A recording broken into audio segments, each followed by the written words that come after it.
Hello and welcome to Booking the Bricks. My name is Jonah, and today I want to show off my new MOC of Roz from The Wild Robot. I read the Wild Robot book a number of years ago and immediately fell in love with the story and its characters. Now, I was so excited to hear that it was being turned into a movie, and when they released their teaser trailer, I actually shed some tears because this story is so close to my heart and it's such an emotional story and I really love it. To celebrate that movie that just came out this weekend, I have built a MOC of Roz, the main character from the Wild Robot movie, and I wanted to showcase her today and kind of walk you through how I built her and how I went about it. Let's get to it. Now, when I started building, because Roz was coming from the movie and wasn't coming straight out of my head, I decided to print out a reference picture to give me an idea of what Roz looked like and how I could scale it to her. So when I was building the model, I tried really hard to stay in line with this so I got her proportions right, and I think I did a really good job. Now, I tried my best to make sure she had like all of the appendages and get the style of those. So for her arms, I tried to make sure she had like all these ridges, and on her legs, and try to make sure that the colors remain the same. But one of the driving factors, especially for this model, was I decided to use these ball joints, which really shows like how some of those things rotate. And I just tried to include enough details. Now, some of these, trying to get some of these elements was a lot harder than I could have imagined. For example, number one, her head. She's some very unique eyes in here that have some blue in the center, and the close-ups in the movie really show that kind of camera lens effect, and I tried my best to replicate that here in LEGO, and for what I had, I think I did a really good job. Now, the thing that I did sacrifice with this technique was I kind of struggled to get that very spherical shape of her head, and I could also say the same for her body, but I didn't exactly understand that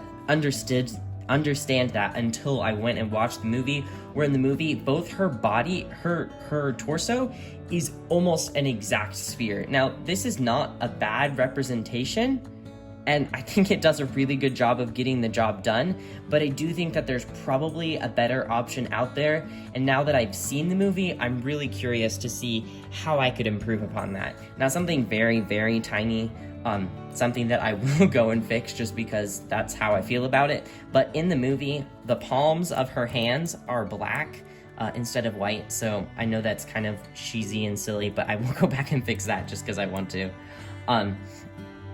But for the most part, I think I did a really good job. Now, here's another thing that's very interesting. In this picture, I assumed that her head was a sphere, but in the movie, I almost want to call it like an egg or some kind of teardrop with a flat back. So I tried to imitate a sphere here on Roz, but in the movie, it's kind of more like an egg. So I'll go back and try and fix that. But for the most part, I thought I did a really good job of imitating this sphere effect.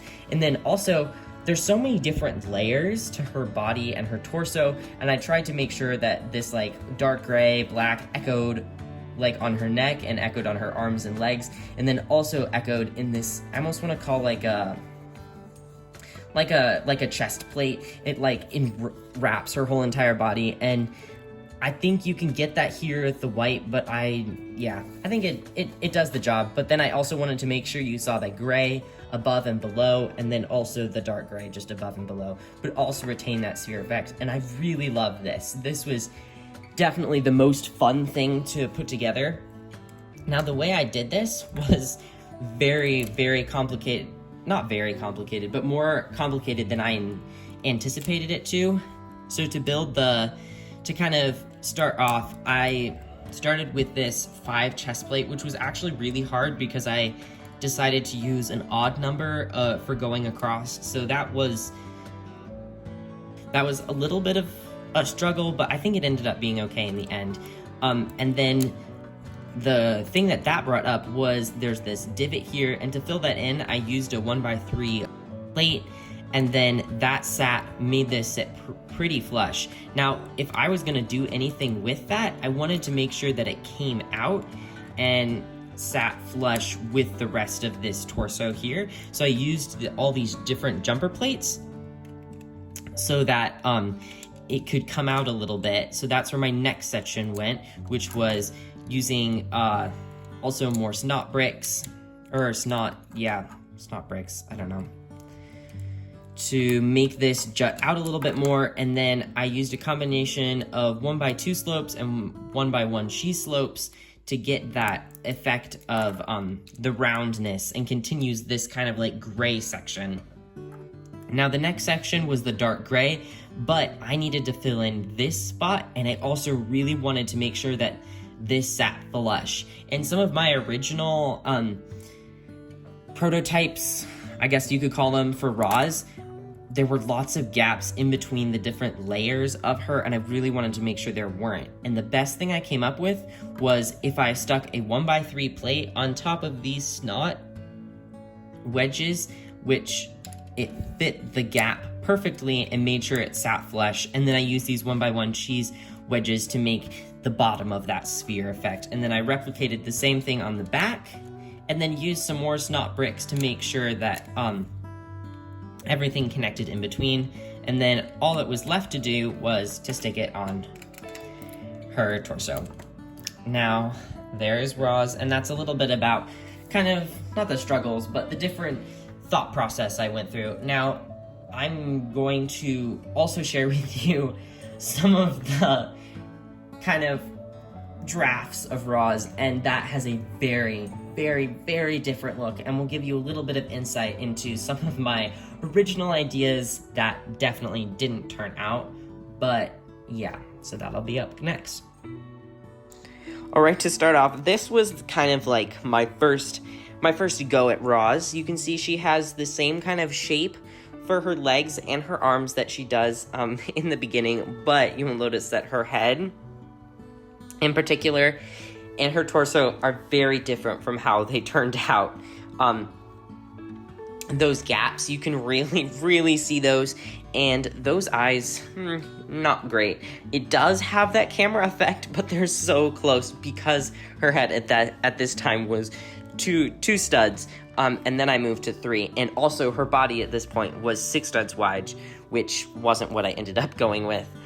And you can also see I was trying to use the reference picture in the background, and then just had lots of parts laying all around as I tried to like experiment with how I wanted to do this. Alright, now the next thing keeps the body and the rest of the stuff, but tries to keep it so that her eyes are not right next to each other, but I still tried to imitate that kind of 2x2 scale for her head, so her head would be tinier. So this, I put them on like, yeah, you can see what I tried to do, and it didn't exactly work out, and it really exposed a lot of that, the blue from those like almost like faucet elements that I used to create the her camera like shutter eyes. Now that was another attempt of the same thing that I kind of like flipped around. It did not really work.